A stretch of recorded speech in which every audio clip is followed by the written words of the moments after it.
আমাৰ লগত ফাইটিংটো UPPL নহয়, BJP লগতহে হ'ব।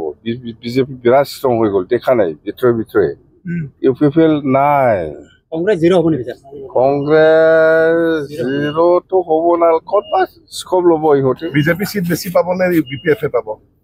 BPF এক নাম্বাৰ। BPF বড়োলেণ্ড বেংকৰ কথা এটা ওলাইছে, বড়োলেণ্ড বেংক এটা গঠন কৰাৰ। বড়োলেণ্ড বেংকটো, বড়োলেণ্ড বিকাশ বেংক আমি যেতিয়া BTC চৰকাৰ গঠন কৰিব তেতিয়া আমি এইটো খুলিব পাৰে BTC গভৰ্ণমেণ্টে, সেইটো ৰাইজৰ কাৰণে ভাল। এবাৰ চিফ আপুনি হ'ব নিশ্চয়, চবে আশা কৰে কি কাম কৰিব প্ৰথম? মই চিফ হ'ব না কোন চিফ হ'ব, মুঠতে BPF দলে চৰকাৰ গঠন কৰিব। মূলত কি নতুন ইছ্যু এইবাৰ লৈছে আপোনালোকে? নতুন ইছ্যু মানে সেইটোৱে, আপোনালোকে শুনা নাই 100 crore আমি যুৱক যুৱতীসকলৰ কাৰণে আমি ব্যৱহাৰ কৰিম। যিহেতু BTC অঞ্চলত বহুত নিবনুৱা সমস্যা এই 5 বছৰত একো কৰা নাই, যিহেতু বেছি বাঢ়ি গৈ আছে, সেইটোকে আমি কেনেকৈ সমাধান কৰিব পাৰে অলপ হ'লেও, ইয়াৰ কাৰণে 100 crore আমি ব্যৱহাৰ কৰিমেই।